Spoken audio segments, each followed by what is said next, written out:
नमस्कार. न्यूजशाही चॅनलमध्ये आपल्या सर्वांचं स्वागत. निवडणूक नगर परिषदेची उत्सव लोकशाहीचा सिलसिला मुलाखतीचे या विशेष कार्यक्रमामध्ये आपल्या सर्वांचं स्वागत.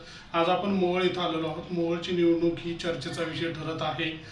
आत्ता आपल्यासोबत अपक्ष उमेदवार आरती क्षीरसागर आहेत.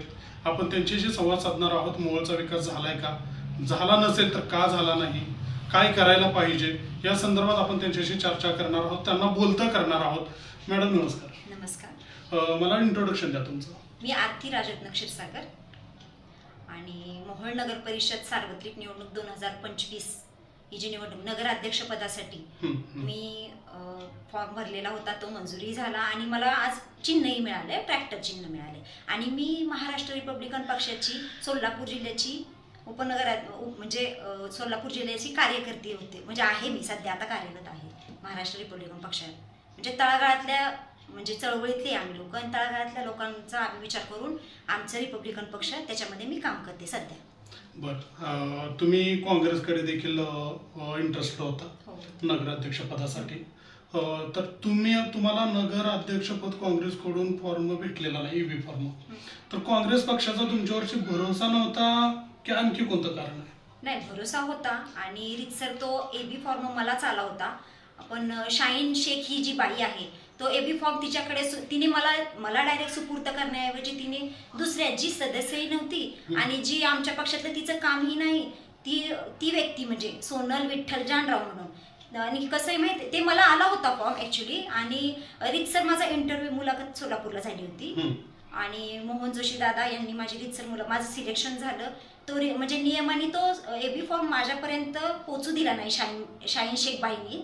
आणि म्हणजे त्यामुळे त्यांनी घोडेबाजार केला त्याचा ऍक्च्युली. बाकी पुढे त्या फॉर्मचं काय झालं मला खरंच काही माहित नाही. पण तो जो मला मिळाला, जो माझ्यासाठी आला होता, तो मला मिळालेला नाही. आता तुम्ही अपक्षमधून जिल्हा नगर परिषद अध्यक्षासाठी फॉर्म भरलेला आहे. आता नगर अध्यक्षासाठी 11 उमेदवार आहेत. भाजपच्या शीतल क्षीरसागर, शिंदे गटाच्या वस्त्रे आणि आपल्या राष्ट्रवादी शरद पवार गटाच्या जाधव मॅडम. तर तुम्हाला वाटतं यांच्या तुलनेमध्ये तुम्हाला लोक पसंत करतील किंवा तुम्हाला निवडून देतील? हो, नक्कीच. का नाही, कारण भाजपच्या ज्या उमेदवार आहेत शीतलताई क्षीरसागर यांच्या मते तुमच्या आमच्या स्वप्नातलं मोहोळ म्हणजे तुमच्या आमच्या नक्की तुमची स्वप्न काय आहे तुम्हाला ते सांगा अगोदर. तुमची स्वप्न वेगळी आहेत, आमची स्वप्न वेगळी आहेत, सर्वसाधारण लोकांची स्वप्न वेगळी आहेत. कारण विषय असा आहे की कसं आहे माहिती आहे, तुम्ही कधी मोहोळ आलात का? कधी ह्याच्या अगोदर मी तुम्हाला कधीही पाहिलं नाही. तुम्ही मोहोळ शहरामध्ये आला नाही, इथल्या काय समस्या आहे तुम्हाला काही माहित नाही. तुमच्या दृष्टीने विकासाची व्याख्या वेगळी आहे. तुमच्या दृष्टीने विकास वेगळा आहे आणि आमच्या दृष्टीने विकास वेगळा आहे. आणि तुम्हाला नगर परिषद कुठे हे तरी माहिती आहे का? हो, हा का तुम्ही दिली उमेदवारी म्हणून तुमची घरांशाही ते शोभेचं पद नाही. म्हणजे माझ्या दृष्टीने नगराध्यक्ष पद ही जबाबदारीचं पद आहे. हे जे पद आहे ते जबाबदारीचं पद आहे. आणि लोकांमधून कोणतरी नेतृत्व करणारं सक्षम, कार्यक्षम आणि तडफदार सुसंस्कृत नेतृत्व माझ्यासारखं हवंय. आणि ते एकमेव नेतृत्व जी मी आहे, आरती राजरत्न क्षीरसागर, हे एकमेव. तुमच्यासाठी ते शोभेचं घराणेशाहीचं पद असेल. भाजपातून तुम्हाला जे हे मिळालेलं आहे, तुम्हाला हे चिन्ह चालवायचं आहे, त्यामुळे हे सगळं चालू आहे. पण ही घराणेशाही नाही आहे. मी तळागाळातल्या लोकांच्या समस्या समजून घेणं सर, आणि खरंच त्या समस्या खरंच प्रशासनापर्यंत पोहोचवून त्यावर सोल्युशन काढणं आणि त्याचा खरंच म्हणजे त्याचं निवारण करणं ह्याला म्हणायचं. आणि हे प्रामुख्यानं जबाबदारीचं पद आहे, हे शोभेचं पद नाही. मी प्रामाणिकपणे सांगू इच्छिते, हे जबाबदारीचं पद आहे. आणि हे एकमेव जबाबदार व्यक्ती म्हणून मी स्वतः आले. अपक्ष मला जनतेने सांगितलं तुम्ही का नाही. आणि मी हे खास जनतेच्या आग्रहास्तव मी हे निवडणुकीत सहभाग घेतलेला आहे. ग्राउंड लेवलला आपली कामं होतीच, पण मला असं जाणवलं की अरे ही लोक हे म्हणजे काम करण्यास योग्य नाहीत. कारण ह्यांनी आतापर्यंत काहीही कामं केलेली नाही, अक्षरशः काहीही कामं केलेली नाही.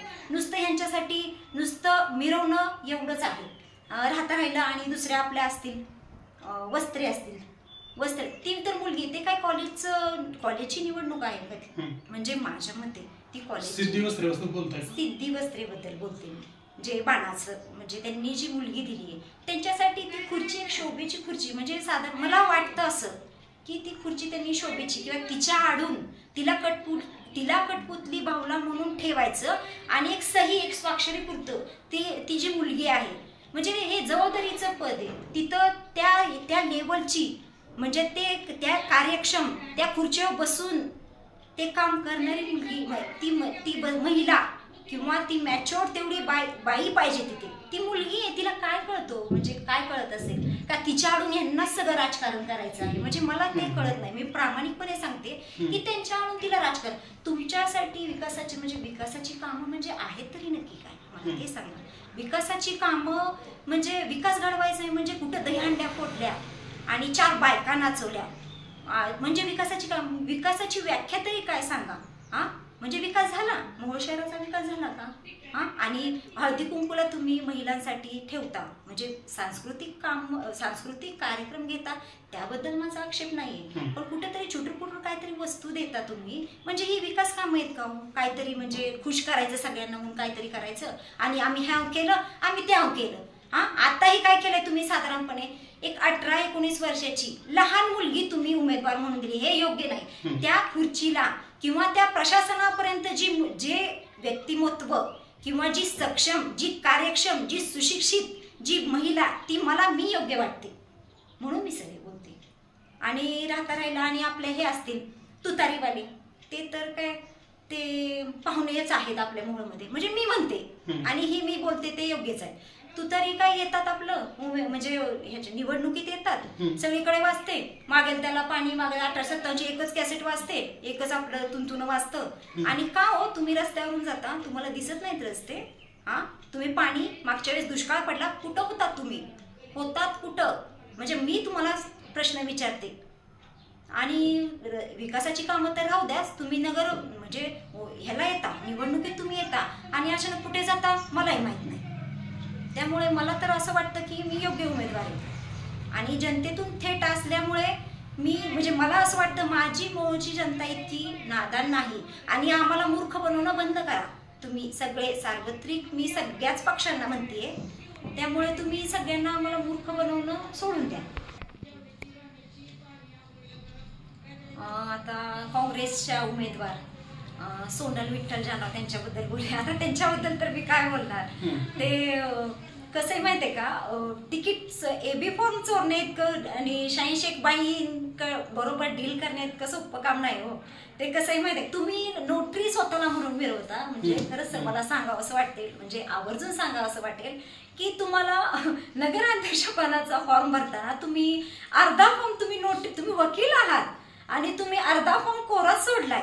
अरे ते निवडणूक अधिकारी सरांचे खरंच मनापासून आभार माना की तुम्हाला त्यांनी त्रुटी सांगितल्या आणि तुम्हाला ती संधी दिली म्हणून आज तुम्हाला ते हे तरी सोनल जानराव मॅडम म्हणजे माझा वैयक्तिक काय राग नाही पण त्या म्हणजे त्या आहेत का त्या खरंच त्या पदाला म्हणजे त्या शोभणाऱ्या किंवा खरंच त्या ते पार पाडणाऱ्या असा उमेदवार ही काँग्रेसने तर दिलेला आहे म्हणून मला हास्यास्पद वाटलं असं. आणि राहिलं की कसं आहे आपल्याकडे जी केस तुमच्याकडे केसेस येतात ती ज्युनियर लोकांकडून केस घेऊन सिनियर लोकांकडे सुपूर्द करण्यात हे सोपं नाहीये. त्यामुळे मला असं वाटत नाही की ते या खुर्चीच्या योग्य आहेत. नगराध्यक्षपदाच्या खुर्चीसाठी म्हणजे मला वाटत नाही त्या तितक्या काय म्हणतात त्याला आपण हे म्हणूयात की त्या अशा कार्यक्षम असं मला वाटत नाही. त्यामुळे मला हसायला आले ते तर नाहीच मग किरकोळ तर काय बोलायचा विषयच नाही. आपल्या शिंदे गटाच्या नगराध्यक्षपदाच्या अधिकृत उमेदवार आहेत सिद्धी वस्त्रे त्यांच्या प्रचाराला देखील महाराष्ट्राचे उपमुख्यमंत्री एकनाथजी शिंदे आले होते तर त्यांच्यावरती तुमचं मत काय आहे किंवा त्यांनी जे स्टेटमेंट केलेलं आहे त्याच्यावरती तुमचं मत काय आहे? हो सन्माननीय उपमुख्यमंत्री आले होते मोहोळमध्ये त्यांच्या उमेदवाराचा खरंच प्रचार करण्यासाठी आले होते ते.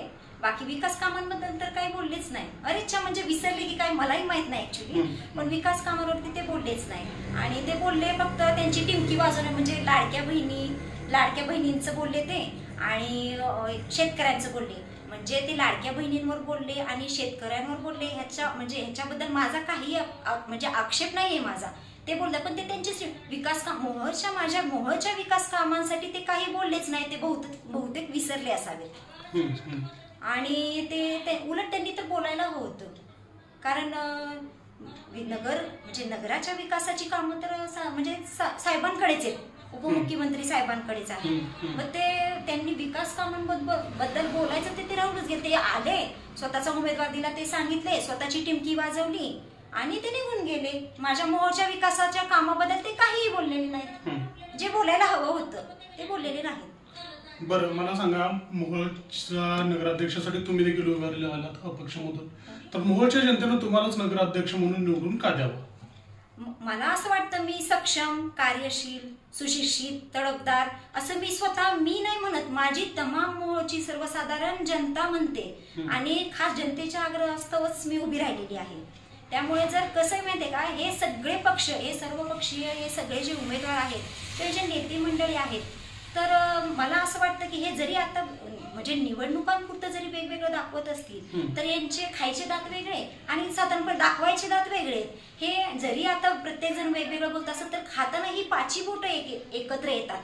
आणि मला माहिती आहे ह्याच्या अगोदरही काही मोहोळचा विकास झाला नाही आणि ह्याच्या पुढेही काही मोहोळचा विकास होणार नाही. आणि तमाम जनतेला मला मोहोळच्या एकच सांगायचं आहे की आता नाही तर कधीच 5 किंवा साधारणपणे 6 धरूयात आपण, पण हे कार्यरत कधी असतात माहितीये, हे ऑफिसचा टाइम निघून गेला की हे कार्यरत असतात. मग त्यांच्यासाठी मग टक्केवारी महत्वाची असते. आमची विकासाची कामं यांच्या दृष्टीने महत्वाची नाहीतच ना, कधी होती. पण विषय असा होतो की त्यामुळे सर्व आमच्यासारख्यांचं नुकसान होतंय, माझ्या तमाम मोहोळ जनतेचं नुकसान होतंय. यामुळे यांची टक्केवारी ठरलेली असते. रस्त्यांची कामं दिली की त्यांची ते टेंडर संस्कृती कुणी आणलेली माहित नाही मला. ती त्यांना टेंडर ठेकेदार जगवायचे असतात, ते दोघं जणच खुश असतात. पण आम्ही दुःखी आहोत सर. वाढत्या लोकसंख्येबरोबर विकासाची कामं होणं तितकीच महत्वाची आहे. साधारणपणे 24,413 म्हणजे आहेत आमचे, म्हणजे मतदार आहेत आमचे सध्या आता. आणि वास्तव्याला जवळजवळ जनता म्हणलं तर एक 40,000-45,000 साधारणपणे असणारच माझ्या मोहोळची लोकसंख्या, आपल्या मोहोळची लोकसंख्या. तर त्याला माझं तर प्रामाणिकपणे मत आहे की ते नेतृत्व आणि त्या खुर्चीच्या लायक त्या ह्याचा सक्षम उमेदवार जनतेतून मी स्वतःला समजते, कारण माझी तमाम जनता मला सहकार्य करणार आहे. अनुक्रमांक येतो 8 आणि माझं चिन्ह आहे ट्रॅक्टर.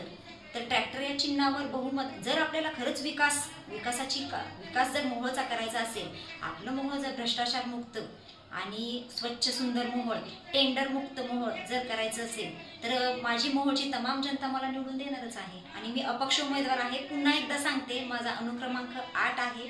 माझं नाव सौ आरती राजरत्न क्षीरसागर, माझं चिन्ह ट्रॅक्टर आहे आणि ट्रॅक्टरला बहुमताने एकमेव सक्षम उमेदवार म्हणून माझी तमाम मोहोळची जनता निवडून देणार आहेच.